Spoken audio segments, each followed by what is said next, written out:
ധനകാര്യമന്ത്രി Shri K N Mani സാറെ, ബഹുമാനപ്പെട്ട ജോയി ഇബ്രാഹിം MP,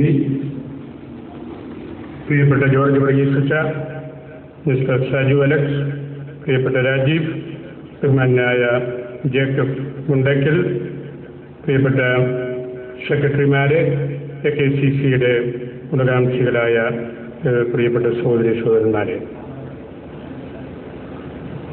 ഞാൻ ദീർഘമായ ഒരു പ്രഭാഷണത്തിന് മുതിരുന്നില്ല. നിങ്ങൾ നേരത്തെ എത്തിയവരും പല പ്രസംഗങ്ങൾ കേട്ടവരുമാണ്. ഇന്നത്തെ നമ്മളുടെ ഈ സമ്മേളനത്തിൻ്റെ പ്രസക്തമായ കാര്യങ്ങൾ ബഹുമാനപ്പെട്ട മാണി സാറ് ഇതിനോടകം ഇവിടെ അവതരിപ്പിച്ചു കഴിയുകയും ചെയ്തു. രണ്ട് പ്രധാനപ്പെട്ട കാര്യങ്ങളാണ് ഇവിടെ നമ്മൾ ഓർക്കുന്നത്. ജാത്യൈക്യ സംഘത്തിൻ്റെ ശതോത്തര രജത ജൂബിലിയും രണ്ടാം വത്തിക്കാൻ സുനകദോസിൻ്റെ ഗോൾഡൻ ജൂബിലിയും. ബഹുമാനപ്പെട്ട മാണി സാറ് ജാത്യൈക്യ സംഘത്തിൻ്റെ പ്രസക്തിയെക്കുറിച്ച് ഇവിടെ പറഞ്ഞു.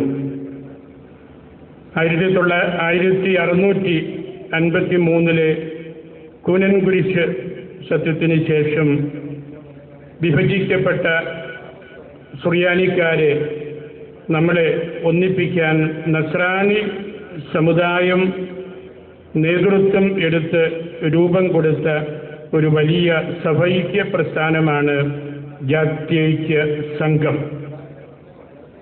നമ്മളുടെ ഏക സുറിയാനി സഭ പഴയ കൂറ്റും പുത്തൻ കൂറ്റുമായി പിരിഞ്ഞല്ലോ. മാർത്തോമായുടെ കീഴിൽ അന്ത്യോക്യായിൽ നിന്ന് വന്ന യാക്കോബായ സുറിയാനി മെത്രാനെ സ്വീകരിച്ചവർ പുത്തൻ കൂറ്റുകാരെന്നും 1663 മുതൽ പറമ്പിൽ ബഹുമാനപ്പെട്ട ചാണ്ടി മെത്രാപ്പോലിത്തായുടെ കീഴിൽ പരിശുദ്ധ സിംഹാസനത്തിൻ്റെ കീഴിൽ നിന്നിരുന്നവരെ പഴയ കൂറ്റുകാർ എന്നും വിളിച്ചു തുടങ്ങി. ഈ രണ്ട് കൂട്ടരെയും ഒന്നിപ്പിക്കാനായിട്ട് ഇവിടെ മണിസാറ് പറഞ്ഞതുപോലെ നിധീരിക്കൽ മാണിക്യൻ ആണ് അതിന് ശക്തമായ നേതൃത്വം നൽകിയത്.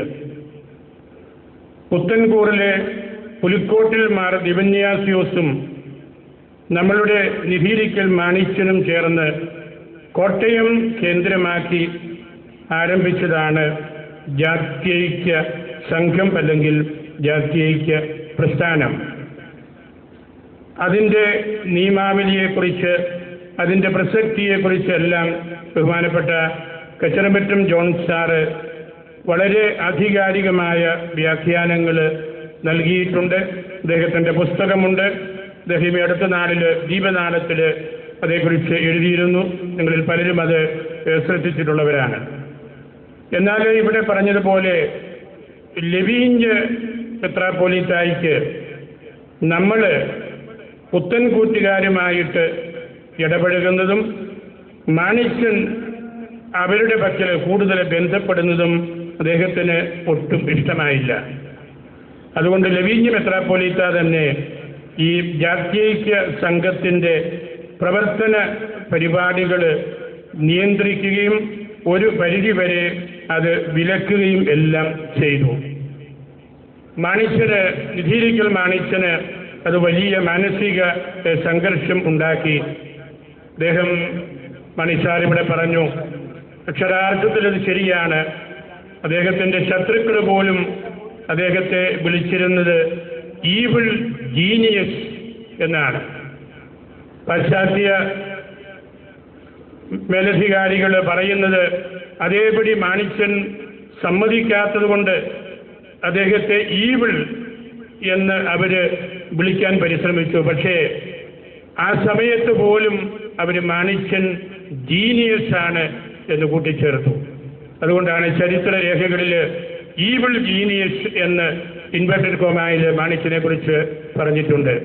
അവരുടെ അറിവില്ലായ്മ കൊണ്ട് അവർ ഈവിൾ എന്ന് പറഞ്ഞതേ ഉള്ളൂ എന്ന് മാണിക്യനെ അറിയാവുന്നവരും വായിച്ചിട്ടുള്ളവരും പഠിച്ചിട്ടുള്ളവരും എല്ലാം മനസ്സിലാക്കിയിട്ടുണ്ട് എന്ന് എനിക്കുറപ്പുണ്ട്. നമ്മളുടെ സമുദായം സീറോ മലബാർ സഭ അതിൻ്റെ ഹൃദയത്തിൽ സംരക്ഷിക്കുന്ന ഒരു വ്യക്തിയാണ് ബഹുമാനപ്പെട്ട മാണിച്ചന്. പക്ഷേ അദ്ദേഹത്തിൻ്റെ ഈ ജാത്യൈക്യ സംഘം, അദ്ദേഹം കണ്ട ആ ഐക്യം, കൂട്ടായ്മ, പുനരധിവാസം, അതെല്ലാം ഒരുപാട് പ്രതികൂല സാഹചര്യങ്ങൾ കാരണം സാധിക്കാതെ പോയി. പിന്നീട് രണ്ടാം വത്തിക്കാൻ സുനകദോസ് എക്യുമേനിക്കൽ പ്രസ്ഥാനങ്ങളെ കുറിച്ചൊക്കെ പറഞ്ഞത് എത്രയോ പതിറ്റാണ്ടുകൾ കഴിഞ്ഞിട്ടാണ്. അതിനൊക്കെ മുമ്പ് നമ്മളുടെ സഭയിലെ ഒരു നേതാവ് അതെല്ലാം മുൻകൂട്ടി കണ്ട് അതിനുവേണ്ടി ഒരുക്കിയിരുന്നു എന്നുള്ളതാണ് നമ്മൾ പഠിക്കേണ്ടതും മനസ്സിലാക്കേണ്ടതും. രണ്ടാമത്തെ ഏറ്റവും പ്രധാനപ്പെട്ട ആനിവേഴ്സറി രണ്ടാം വത്തിക്കാൻ സുനകദോസിൻ്റെ ഓർമ്മകളാണ്, ആനിവേഴ്സറിയാണ്. 50-ാം വർഷത്തിലേക്ക് ഒക്ടോബർ മാസം 11-ാം തീയതി നമ്മൾ പ്രവേശിക്കുകയാണ്. ആ സുനകദോസിൻ്റെ കാര്യസ്ഥൻ ഇവിടെ മാണിസാർ പറഞ്ഞതുപോലെ 23-ാം ജോൺ മാർപ്പാപ്പ ആയിരുന്നു. അദ്ദേഹത്തിൻ്റെ സെക്രട്ടറിയായിട്ട് പ്രവർത്തിച്ച മോൺസിഞ്ഞോർ കാപ്പോവില്ല അദ്ദേഹത്തിൻ്റെ ഒരു ഗ്രന്ഥത്തിൽ എഴുതിയിട്ടുണ്ട്, രണ്ടാം വത്തിക്കാൻ സുനകദോസ് എന്ന് പറയുന്നത് ജോൺ മാർപ്പാപ്പായുടെ ടെസ്റ്റമെൻ്റാണ്, അദ്ദേഹത്തിൻ്റെ ഇമ്മൊർട്ടാലിറ്റിയാണ്. ഈ രണ്ട് വാക്കുകളാണ് മോൺസിഞ്ഞോർ കാപ്പോവില്ല പറഞ്ഞിരിക്കുന്നത്. ആ സുനകദോസ് 23-ാം ജോൺ മാർപ്പാപ്പായുടെ സാക്ഷി പത്രമാണ്, ടെസ്റ്റമെൻ്റാണ്. മാർപ്പാപ്പായുടെ ഇമ്മൊർട്ടാലിറ്റി, മരിക്കാൻ പാടില്ലാത്ത ഒരു മാർപ്പാപ്പായെ ലോകത്തിന് കിട്ടിയതിൻ്റെ ഓർമ്മയാണ് ഈ കൗൺസിലെന്ന് അദ്ദേഹത്തിൻ്റെ കൂട്ടത്തിൽ ഒരുപാട് വർഷങ്ങൾ സെക്രട്ടറിയായിട്ട് ജോലി ചെയ്ത ഇറ്റലിക്കാരൻ മോൺസിഞ്ഞോർ കാപ്പോവില്ല എഴുതിയ കാര്യമാണത്. അത് അക്ഷരാർത്ഥത്തിൽ ശരിയാണ്. നമ്മൾ ഇനി പല അവസരങ്ങളിലായിട്ട് വത്തിക്കാൻ സുനകദോസിൻ്റെ രേഖകളെക്കുറിച്ച് പഠിക്കാൻ KCC തന്നെ മുൻകൈയെടുക്കും. ജോർജ് അച്ഛനുള്ളിടത്തോളം കാലം അത് ഉറപ്പുണ്ട്, അദ്ദേഹം അത് ശ്രദ്ധിക്കുമെന്ന്. എങ്കിലും ഞാൻ ഒന്ന് രണ്ട് കൊച്ചു കാര്യങ്ങൾ ഒന്ന് സൂചിപ്പിക്കുകയാണ്.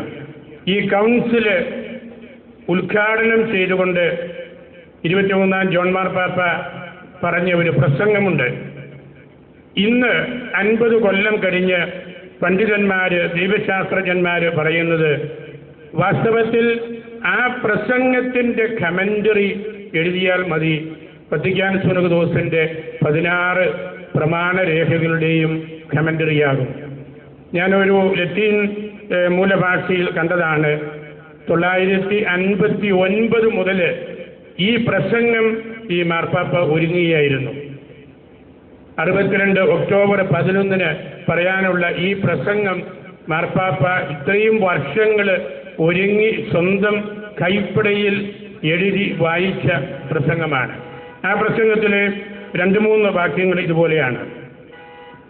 എല്ലാ മെത്രാന്മാരും 2500 മെത്രാന്മാർ സെൻറ്റ് പീറ്റേഴ്സ് ബസിലിക്കായിൽ ഇതുപോലെ നിറഞ്ഞ് ഇരുന്നപ്പോൾ 23-ാം മാർപ്പാപ്പ പറഞ്ഞ കാര്യം ഇതാണ്: ഇന്ന് ആരംഭിക്കുന്ന ഈ സുനകദോസ് സഭയെ സംബന്ധിച്ചിടത്തോളം ഒരു പുത്തൻ പ്രഭാതമാണ്, ഉജ്ജ്വല പ്രകാശത്തിൻ്റെ മുന്നോടിയാണ്.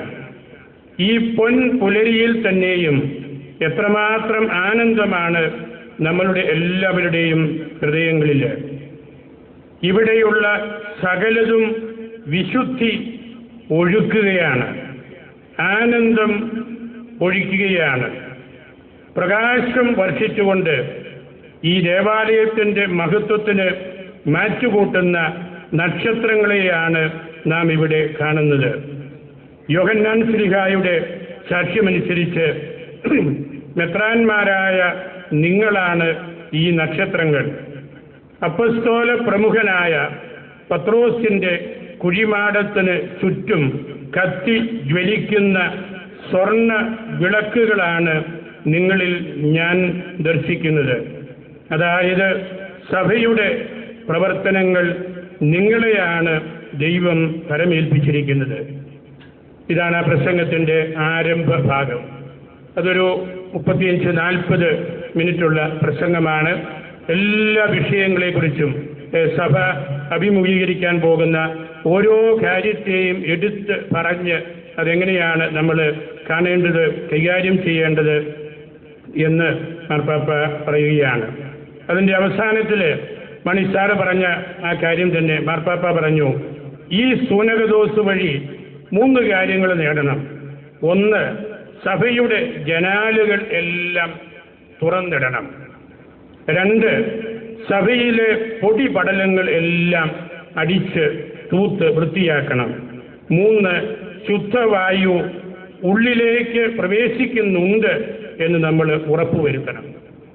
ഇത് പറഞ്ഞാണ് മാർപ്പാപ്പ പ്രസംഗം അവസാനിപ്പിക്കുന്നത്. അതായത് വളരെ ആദർശനിഷ്ഠയോടുകൂടി ദീർഘവീക്ഷണത്തോടുകൂടി പിതാവ് വരാനിരിക്കുന്ന കാലങ്ങളിൽ നമ്മളുടെ സഭയെ, ക്രൈസ്തവ സമൂഹത്തെ അസ്തിത്വപരമായിട്ട് തന്നെ താങ്ങി നിർത്തുന്ന വലിയ ഒരു കർമ്മമായിട്ട് ഈ കൗൺസിലിനെ കണ്ടു.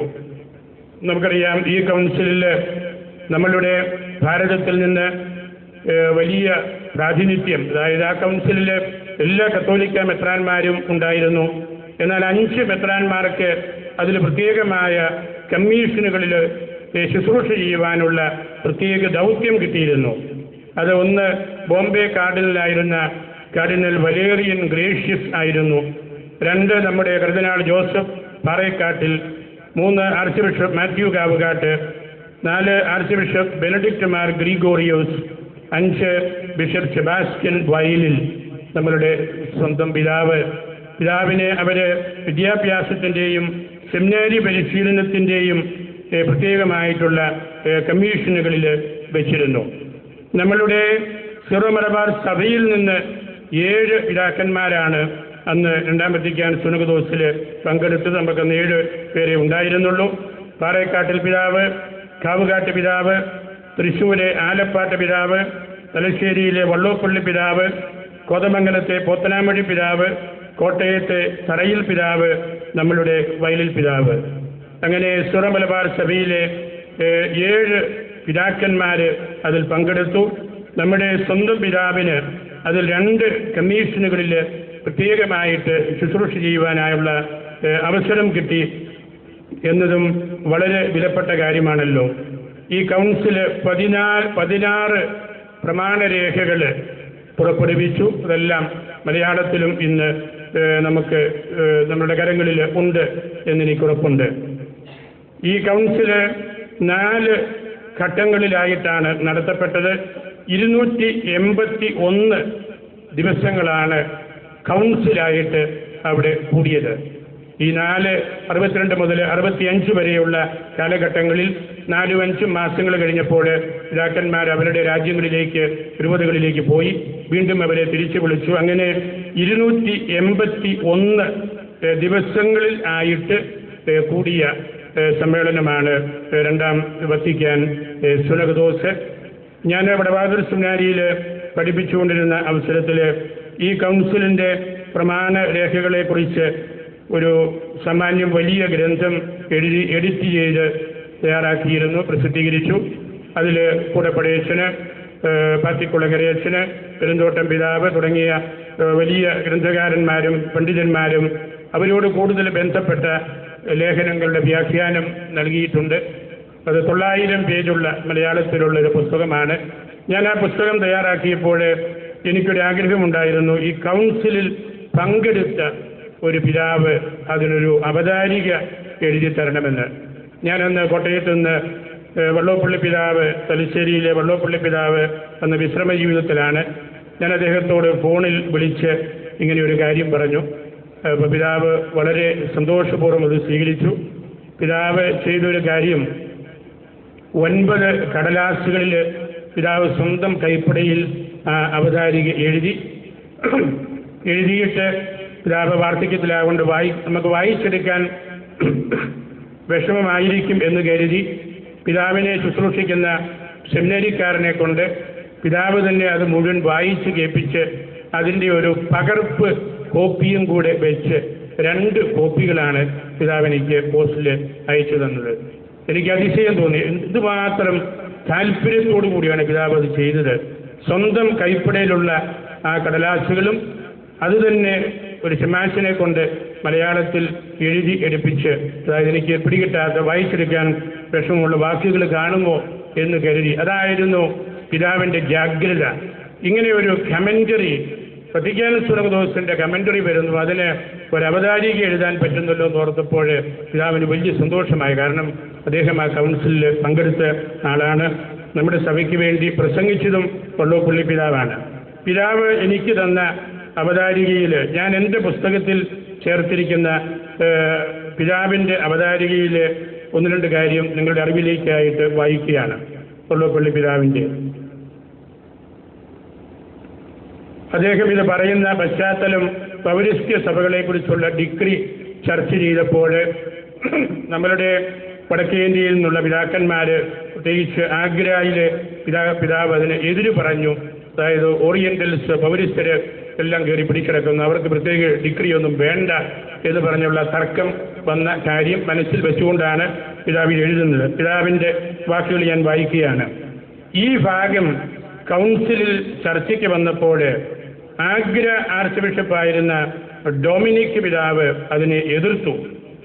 ഒരേ സ്ഥലത്ത് ഭിന്ന റീത്തുകൾ ഉള്ള രൂപതകൾ സ്ഥാപിച്ചാൽ ഉണ്ടാകുന്ന ഭവിഷ്യത്തുകളെപ്പറ്റി ആയിരുന്നു അദ്ദേഹത്തിൻ്റെ ഉത്കണ്ഠ.